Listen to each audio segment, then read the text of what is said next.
posible, de eso se trata, ¿sí?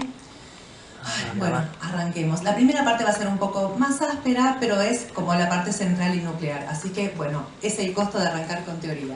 La pregunta es entonces, ¿qué es la teoría? Si el seminario es de alfabetización en teoría museológica, la pregunta lógica es ¿qué es teoría? ¿Qué es museología? ¿Y qué es la teoría museológica? Así que vamos a arrancar con la pregunta acerca de qué es la teoría y ahí vamos. Ya me olvidé de algo. Estos son los puntos principales. No es los temas tal como los vamos a dar, son los grandes temas que queremos tocar en esta tarde, que la diferencia entre qué es teoría y qué es praxis y de qué manera están mutuamente imbricadas e interrelacionadas. ¿Para qué sirve la teoría y qué conexión tiene con la praxis? ¿Qué es la teoría museológica? ¿Cuál es desde su inicio y hasta ahora el rol de ICOFOM dentro de ICOM en esta discusión acerca de la teoría museológica? Vamos a ver algunos otros teóricos externos a ICOFOM, porque no solo la discusión y los planteos y la construcción de teoría museológica no solo ha ocurrido al interior de ICOFOM, sino que ha ocurrido y ocurre en muchos otros ámbitos intelectuales y o académicos. Y queremos también plantear qué es lo que ocurre con la teoría museológica hoy, aquí y ahora, porque va a haber algunos recorridos históricos y vamos a tratar de ver qué es lo que ocurre aquí y ahora.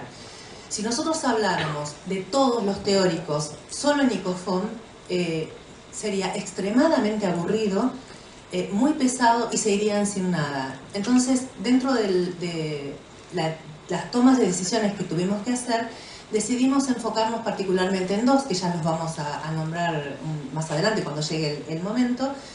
Vamos a nombrar unos cuantos más, pero nos vamos a centrar particularmente en dos al principio y después en dos o tres más de los más contemporáneos. Sí. Una aclaración más. Bien. Como este es el primer encuentro de alfabetización museológica, tal vez sientan que vamos a tocar un montón de temas y repasar muchos conceptos. El objetivo central de este primer encuentro es poner la discusión y poner la temática y el estado de situación sobre la mesa. Por eso es que necesitamos hacer este repaso y este pantallazo general para luego, en función de la dinámica que se genere entre nosotros, podemos ir a tocar algunos puntos con mayor profundidad. Así que esa es la responsabilidad de ustedes, ir también marcando cuáles son los puntos que podríamos decir que es un final abierto. A medida que vayamos trabajando juntos, vamos a ir profundizando algunos conceptos más que otros. Arrancamos. Un ojo. Porque vamos a ver esta cosa primero de qué es esta cosa llamada teoría. Una teoría, muchas teorías, ¿qué es la teoría? Porque normalmente me ocurre que en los ámbitos en los que transcurro como docente, que parecería ser que la teoría es mucho palabrerío, mucho ruido y pocas nueces. Y en verdad, la teoría es una forma de ideología y como tal condiciona toda nuestra práctica, sea que lo sepamos o no. Sea que lo sepamos o no, todo aquello que hacemos en lo cotidiano, todas las decisiones que tomamos, tienen en el contexto de museo, en el contexto de galerías, en el contexto de muchas otras cosas en realidad, tiene un fuerte componente ideológico y por lo tanto teórico.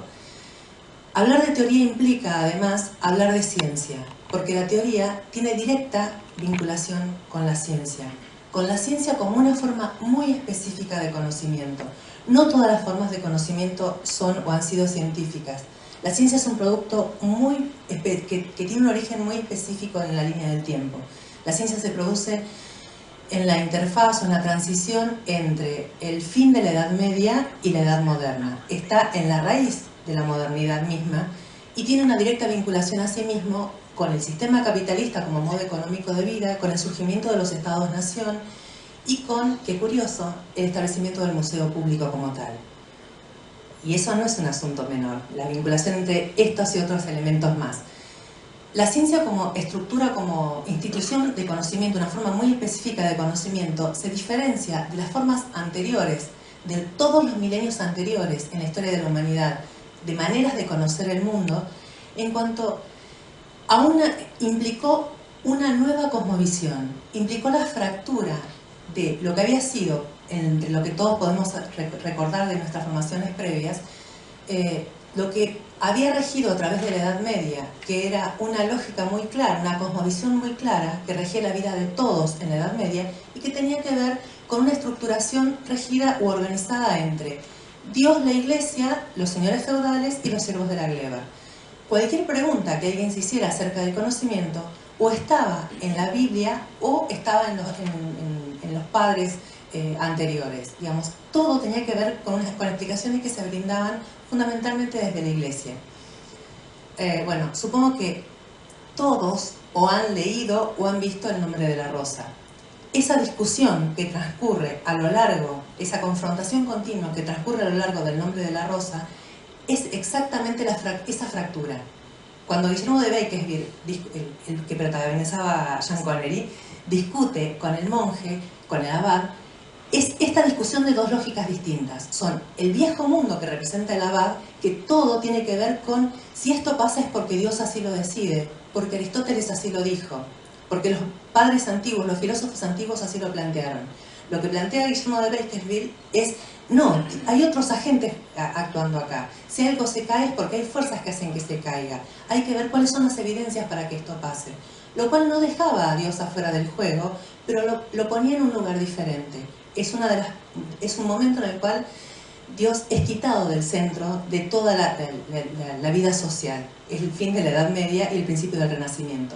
A través de todo el Renacimiento, estas preguntas se vuelven cada vez más fuertes y además están asociadas con que ya estaban claramente establecidos los mercaderes y banqueros como nueva clase social, una clase social que nunca antes había existido y que es la burguesía. La burguesía que tenía un poder económico que antes no existía como tal, como el poder de poder comprar cosas materiales, porque ya la vida cotidiana, portándose bien, porque lo que importaba era la vida después de la muerte, había dejado de importar. Al caerse la estructuración de la Edad Media, con el Renacimiento lo que empieza a importar es la vida en el aquí. Y en el aquí y ahora lo que importa es lo que puedo tener, lo que puedo comprar y mejorar mis condiciones de vida. Entonces las burguesías que sí tenían ese poder económico empiezan a comprar cosas extrañas. Ayer hablaban de los gabinetes de curiosidades y fundamentalmente y de las cámaras de maravilla. Que son parte de los que van conformando todos aquellos que podían comprarlo, porque eran maneras de justamente marcar que podían comprarlo. A ver, no, todavía no. ¿Por qué este ojo? Porque este ojo marca que justamente hay un cambio de la mirada humana hacia el mundo en el que está viviendo. Para aquellos que vienen del mundo del arte recordarán que también cambian la estética, no la estética, las maneras de las representaciones del mundo en ese momento. Los paisajes, la naturaleza, siempre habían estado como un fondo en muchas obras, pero empieza a aparecer en este momento estoy hablando en la transición, a lo largo del Renacimiento, empieza a aparecer un fuerte detalle en las pinturas y en los cuadros acerca del paisaje que hay atrás, porque el paisaje deja de ser un telón de fondo, empieza a importar qué es lo que hay, porque eso que hay en el fondo tiene relaciones entre sí. Los árboles no están en cualquier lado, los ríos no están en cualquier lado, tienen extremos detalles, importa cómo se mueve el agua. Todo eso del mundo que los rodeaba, en el cual habían vivido durante generaciones, y los humanos hace al menos 40.000 años que estamos sobre el planeta, todos hemos vivido en el planeta, vivimos actualmente en el planeta y observamos nuestro entorno, había sido observado de una manera distinta. Lo que implica el Renacimiento es un cambio total en la manera de ver al mundo. El empezar a preguntarse ¿por qué? ¿Qué es la clave de la ciencia? ¿Por qué? La manzana de Newton. Hasta un perro sabe que si yo suelto esto acá, se va a caer. Todos los humanos lo supieron siempre. Lo que pregunta Newton es ¿por qué?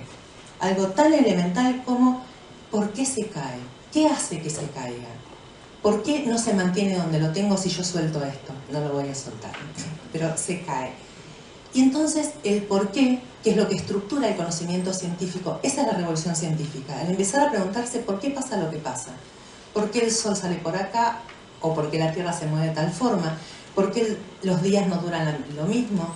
¿Por qué los animales son diferentes? ¿Por qué las plantas son distintas? ¿Por qué tienen ritmos a lo largo del año? Porque todos sabían, al igual que nosotros, que las plantas no son iguales a lo largo de todo el año.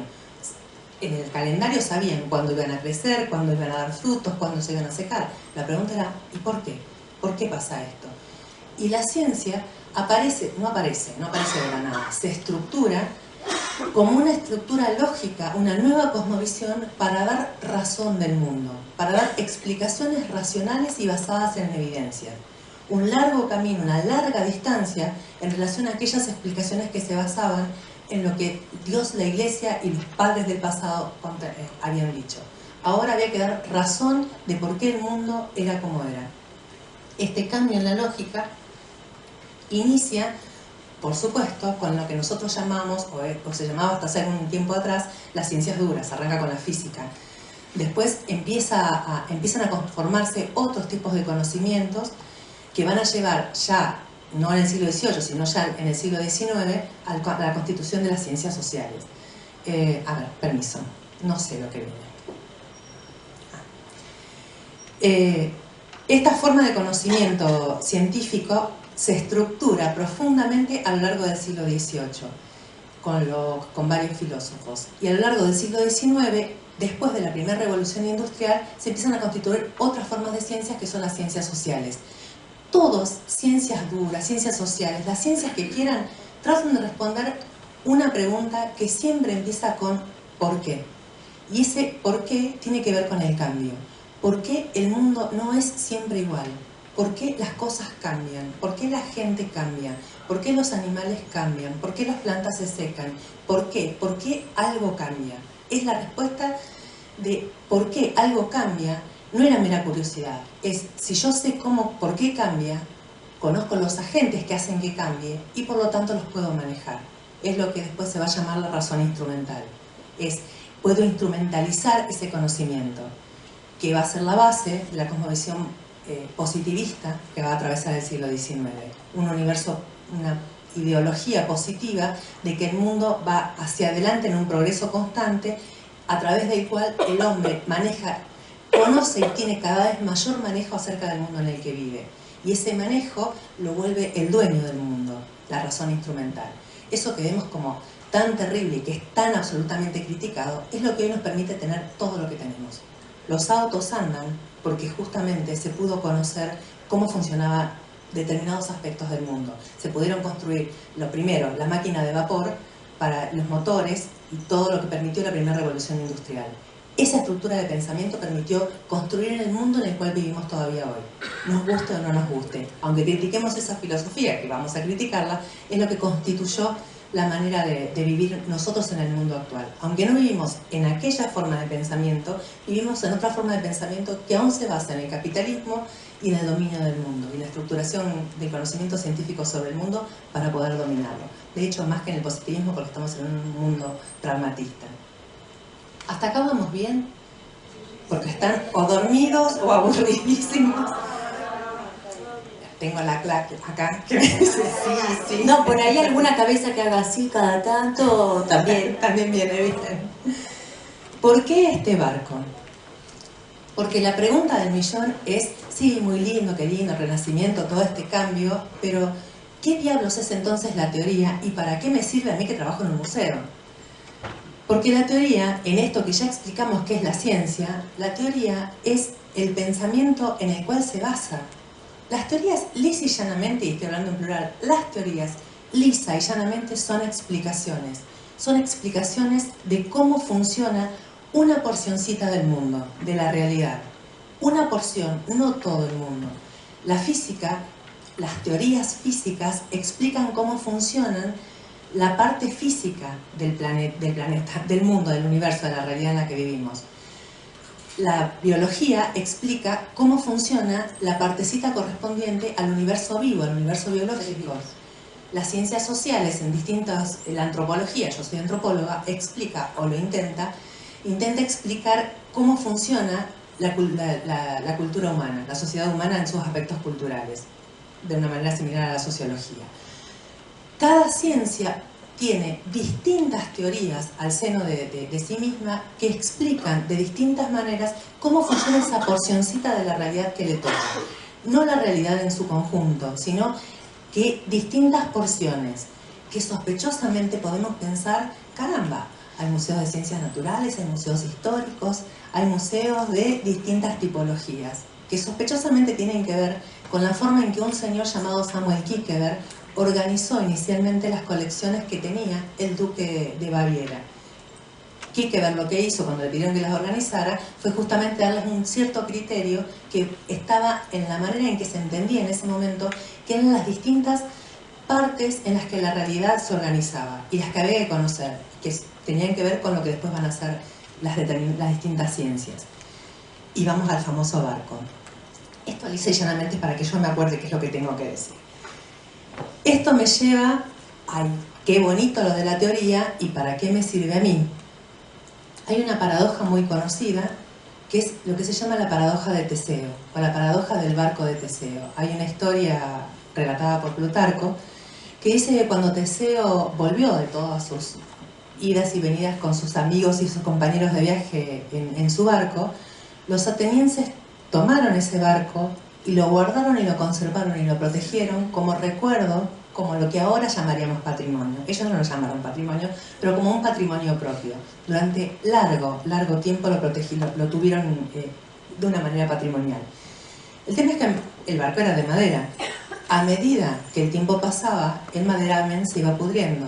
Por lo tanto, iban cambiando, reemplazando distintas partes del maderamen del barco a medida que pasaba el tiempo. La paradoja del barco, que dio lugar a muchas discusiones de muchos filósofos distintos, es si siguió siendo siempre el barco de Teseo o si dejó de serlo y cuándo dejó de serlo. Y no hay una respuesta que esté bien. La respuesta tiene que ver con el lugar teórico o la posición filosófica que uno tome en relación a qué es algo y qué lo constituye como tal.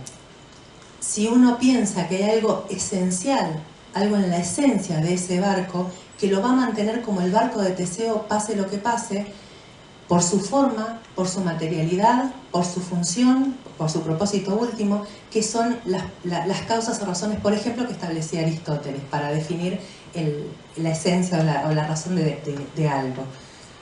De hecho, perdóname. Ahí empezamos. Yo mientras tomo agua.